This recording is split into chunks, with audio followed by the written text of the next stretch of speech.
Hello, my name is Kelly Mwanza. I am a writer, and Sinners recently became one of my new favorite movies next to Shrek and The Atonement. I've always loved supernatural creatures, but anyone with a Pinterest account and eyes knows that we don't often see those mythical creatures being depicted as black on screen. But I feel like Sinners has not only become a classic, but it's pretty much opened the door for many new movies about black supernatural creatures to be told in Hollywood, and I would like to see them and control them. So I have ideas for you guys if you're thinking of writing a story or a script, or just are curious about what other creatures can make a good movie. So I recently read an article about Ryan Coogler's choice to use vampires and why vampires worked so well. Simply put, he needed them. They're the perfect metaphorical creature. There are just way too many parallels to ignore between vampire folklore and the Black experience. With vampires, we can explore themes such as religion, legacy, cycles of abuse, amongst many other themes.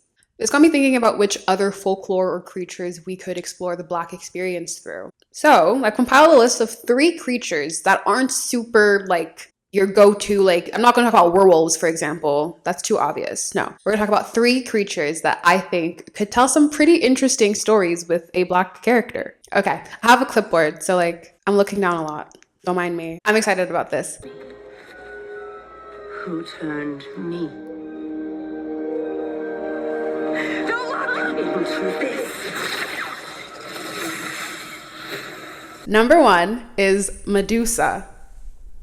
Similar to vampires, Medusa to me is the perfect metaphorical being for storytelling. She is, first of all, widely recognized today as the face of feminism. This is because Medusa's story in Greek mythology reflects a lot of women's lived experience in any era of human history. And while I think it's super great that she's become this symbol for feminism, I do often feel that this is explored through a white woman's lens, which is not a bad thing, but is rarely a universal lens to look through. So I was wondering, how could Medusa's story change or be altered if you add the intersection of gender and race, whether it's a Black character or any other culture? Because I would love to see the connections between Medusa's story and other histories that I'm not more familiar with. If you're not sold yet, think about it. Medusa is deemed intimidating because of her reputation, which precedes her. Also, while speaking to her, you are often uncomfortable because her hair is strange and widely unfamiliar to you. Not only that, many people have deemed her hair to be monstrous because of the way it comes out of her fucking head. Fuck. On that note, many depictions of Medusa go as far as to give her a head covering or an intricate hairdo like braids to keep her hair out of the way. But to me, this sounds like if she's not Black, she is very much a woman of color. Come on.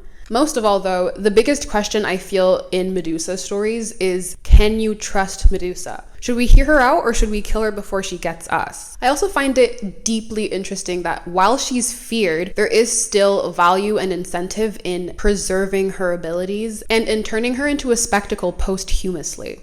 Medusa was decapitated and then used by many people to get rid of their own enemies for centuries after her death. The same could be said for real-life people like Sarah Bartman, who was used as a spectacle after her death in the most horrific way ever. Oh my God.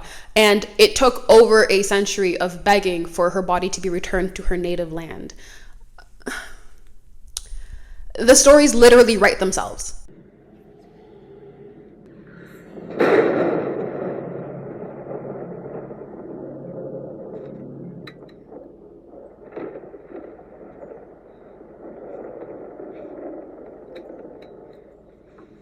Next on my list is the Boogeyman. So, the Boogeyman is an imaginary evil spirit or being used to frighten children. It can also be a person or thing that is widely regarded as the object of fear. Medusa, to me, is a boogeyman for men, a woman whose mere gaze immobilizes you, a woman against whom physical prowess is meaningless. On this note, I would go as far as to say that Black people are a boogeyman in society. Any group that's been deemed other could be described as a boogeyman to whoever has done that othering. A lot of the behaviors children are taught not to embody growing up can be associated to Black stereotypes in some way, shape, or form. For example, being rowdy, speaking improperly, wearing baggy or loose-fitting clothing, especially if it's reminiscent of a 2000s rapper's silhouette. We are also generally stereotyped as scary, the angry Black women. Black people, notably men, being viewed as criminals. Black people being seen as weaponizing your mistakes against you to ruin your life. We are widely viewed as crime-loving, corrupt individuals with whom interacting with will eventually just lead you back into trouble someday. Trying to look, act, or dress Black in any capacity is frowned upon, especially within our parents' generation. This goes back to a lot of the lessons people learned growing up.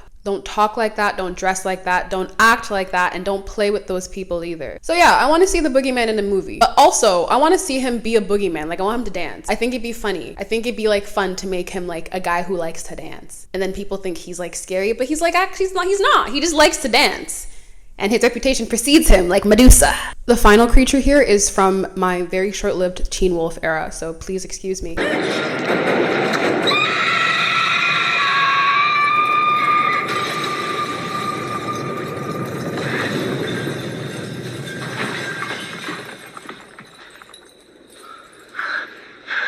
But I need to see a Black woman as a Banshee very, very soon. Very, very soon, very, very fast. For those who don't know, the Banshee is a being in Irish or Celtic folklore whose wailing screams foretell the death of a member in the family of the person who heard her, which is confusing. So, in other words, if you hear a Banshee, somebody in your family is going to die. But, careful now, the Banshee does not cause the death of your family member. She only warns you about it. Personally, I feel like Black people and many other marginalized groups try to warn people about things, and those warnings often fall on deaf ears. I'd love to see a movie where Banshees are targeted because, like, even in real life, people would rather kill the messenger than take the message. So that'd be really cool to see. Y'all should do that. I also like Banshees. I think they're cunt. Poison Ivy in that one scene, that was crazy. Come on, like, I need it on screen fast.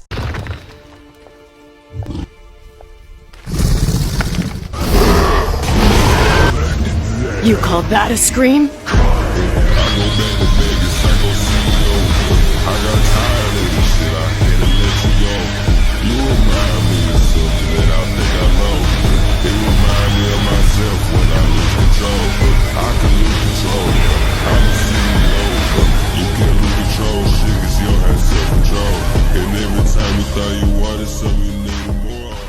So yeah, that wasn't a very long video, but I think that those are pretty compelling ideas. I'd love to see a movie broach those creatures, and yeah, I think that we could do it. Who knows, maybe I'll write these stories.